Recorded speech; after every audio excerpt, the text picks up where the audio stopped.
अस्सलामुअलैकुम नाजरीन, अपने नए व्लॉग के साथ मैं हूं आपकी मेज़बान आमना उस्मान। नाजरीन, हमेशा मैं अपने व्लॉग में आपकी एक नई शख्सियत से मुलाकात कराती हूं।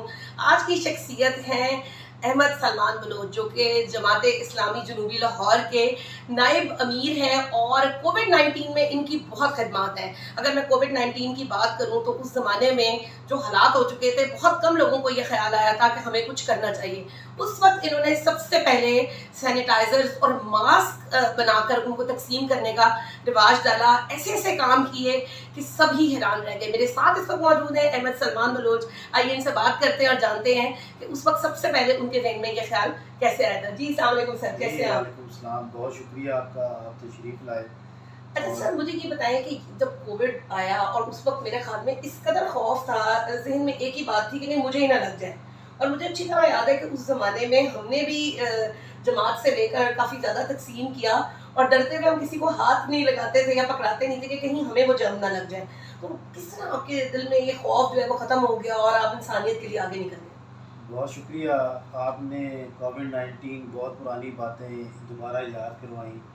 जब आप बड़े ही अच्छे अंदाज से ये बात कर रही थी, तो मुझे वो दिन याद आ गए कि जब हम ये सब काम कर रहे थे। थोड़ा तो सोचें। मुझे अपने घर वालों की डांट भी याद आई अच्छा, कि मतलब वो कहते होंगे बाहर ना निकले। जाहिर है कि घर के हाँ, अंदर बच्चे भी होते हैं, बुज़ुर्ग भी होते हैं, बिल्कुल। और एक फैमिली जो है कि परेशानी भी थी हम्म, कि हिफाजती इक़दामात जो थे वो इसी हवाले से थे हम्म, कि आपने जो गैप रखना है हम्म, और सारी बातें कि जो उसको दोहराने की ज़रूरत हम्म, नहीं है। उसमें बहरहाल जो हमें देखने को आया कि जमात इस्लामी जो है वो एक ऐसी जमात है कि जो आम आदमी की जमात है। ठीक है। आम आदमी के दर्द भी समझती है, हम्म, आम आदमी के मसाइल भी समझती है, बिल्कुल। और इस हवाले से हमें यही देखना था कि आने वाले दिनों के अंदर हमें कौन से काम है कि जो करने हैं, हम्म, कि जब मजबूरी हो, परेशानी हो, एमरजेंसी हो, कि उसके अंदर आपको फिर किसी न किसी को तो आगे बढ़ के अपना जो है कि वो किरदार अदा करना होता बिल्कुल। है।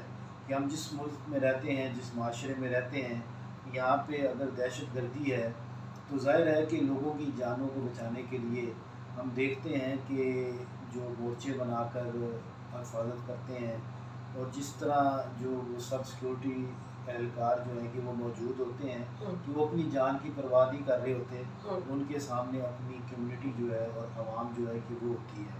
अभी आपने जैसे देखा कि एक चेयर लिफ्ट के अंदर बिल्कुल बच्चे भी रेस्क्यू हो रहा है और इस रेस्क्यू भी हो वक्त रहा है कि इसमें जब परेशान है सब कि सारा दिन गुजर गया है। और इस वक्त सिर्फ मेरे ख्याल में हमारी सबकी नजरें जो है सिर्फ अपनी पाक अफवाज पे ही लगी हुई हैं कि वही हमें इस मुश्किल वक्त से निजात दिला सकते हैं। तो ज़ाहिर है कि आप देखें कि सुबह 6 बजे से एक सारे दिन का वक्त गुजर गया कि उनकी कोई भी रिलीफ के लिए नहीं पहुंच पा रहा। तो हम्म, फिर वही तमाम अदारे कि जो इस काम को समझते हैं या अपनी जान पर खेलते हुए इस काम को कर सकते हैं बिल्कुल। कि वो करते हैं। हम दुआ गो भी हैं कि ये बिल्कुल। काम ऐसा अंदाज से जो है कि वो कामयाबी की तरफ जाए। आमीन। आपने जो बात की कि जो कोविड के अंदर की क्यों हमें ऐसी चीज़ें नज़र आई कि जो आपको या आवाम को या देखने वालों को लगता है हम्म, कि वो मुनफरिद है, वो मेरे लिए इसलिए मुनफरिद नहीं है कि मैं आम आदमी को देखता था कि उसके लिए क्या परेशानी है। हम्म, उसमें एक दिहाड़ीदार आदमी है कि वो रोज़ाना कमाएगा तो उसकी दुकान चलेगी, नहीं तो हम्म, वो नहीं चल सकती। बिल्कुल। तो उसके लिए भी हमें बंदोबस्त करना है हम्म, कि फिर एक, जैसे आपने बात की कि लोग समाजी फासले रखना चाहते थे हम्म, और इसके ऊपर वो काम करते थे कि कोई भी हमारे पास ना आए। तो उसमें हमने देखा कि बहुत ज़्यादा परेशानी जो है कि हमारी हजाम की दुकानों को, बार्बर शॉप्स को आई कि उनका काम भी बंद हो बंद गया। कर दिया कि गया। हमारे जो मोहल्ले के लड़के थे, हम्म, इलाके के लड़के थे, वो कहते थे कि हमारे पास खाने को कुछ नहीं, कि रोज़ाना जो कमाते थे हम्म, कि अब हमारे पास नहीं है।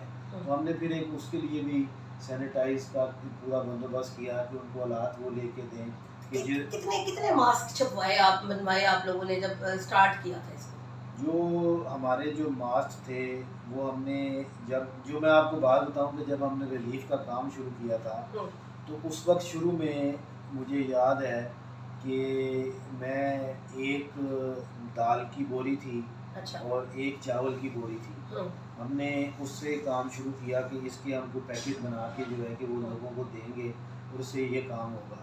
फिर मुझे हुआ कि ये मुश्किल हो जाएगा, तो लियाकत बलोच साहब हमारे जो आपके वालिद साहब भी वालिद हैं। साहब भी और मरकज़ी रहनुमा भी, मैंने उनसे गुजारिश की कि हाजी सईद साहब जो डेरे वाले हैं कि वो आपका एहतराम भी करते हैं और वो एक बड़े पैमाने पे जो है कि वो लंगर का भी एहतमाम करते हैं। अगर आप उनसे बात करें तो हम कोई रोज़ाना की बुनियाद पर चावल बनाकर जो है तकसीम अच्छा, करना शुरू करें। तो वो भी आपने शुरू किया फिर?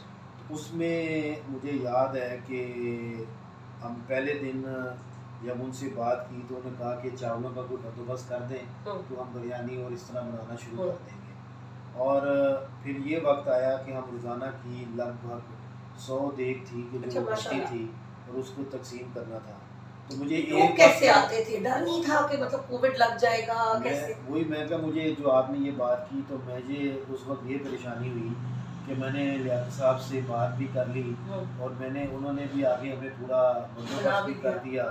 अब ये 100 देग का मतलब है कि आप अगर एक जो बड़ी देग थी कि एक अगर देग है कि वो 100 बंदा खाता है तो वो 1000 घरों तक पहुंचना और रोज़ाना 2 वक्त में जाना इसके लिए बड़ा मुश्किल काम होगा। तो मैं बड़ा परेशान था पर मैंने अपनी टीम के साथ ये बात की तो मुझे ये देख के बड़ा इत्मीनान हुआ कि नमाज फ़जर के बाद एक टीम जो है कि वो बैठकर वहाँ पर खाने बनाने की चीज़ों का बंदोबस्त कर रही है।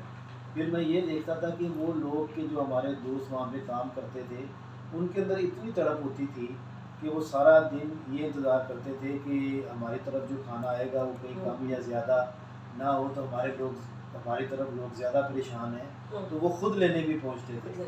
पर ये भी मैंने देखा है कि इस पूरे कोविड-19 के अंदर कि जिसने ज़्यादा एहतियात की है उसको उतनी जल्दी ज़्यादा लगा। और जिसने जितना नहीं कर लिया। एहतियात में कोताही बरती है आप लेके आए घर आपने कोविड? नहीं हमारा जब हम ये काम करते रहे हैं हाँ, तो उस वक्त तो नहीं हुआ आदमी तो हुआ। जब सब ठीक हो गए तो एंड में हमें हुआ।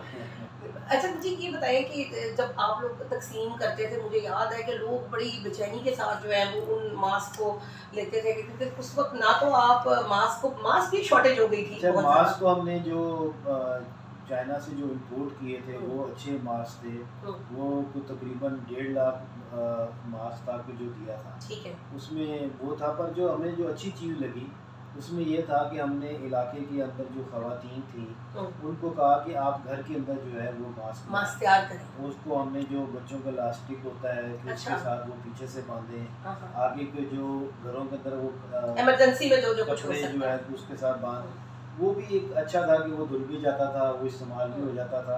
पर इस तरह की चीज़ें जो क्या है फील ये किया चलती आपने उस वक्त? जो हालात थे, लोगों के अंदर बहुत ज़्यादा मेरे ख्याल में मायूसी और गुर्बत फैल गई थी, काम रोजगार कुछ भी नहीं रहा था। ज़ाहिर है कि आप कोविड-19 के जो साइड इफ़ेक्ट्स या आफ्टर इफ़ेक्ट्स कह दें वो आज आपको भुगतने पड़ रहे हैं कि वो बिल्कुल। आज आप देखें कि जो महंगाई का हाल है कि जो हमारी इंडस्ट्री के बंद होने की वजह से गुर्बत का हाल है, बेरोज़गारी की परेशानी है, ये वो सारी चीज़ें तो मौजूद हैं। मगर इसके अंदर जो सबसे बड़ा जो अलमिया है कि जिसमें हम अभी जब आपके साथ बैठे थे ये बात भी हो रही थी कि महंगाई भी है, बिजली का बिल भी है, ठीक है।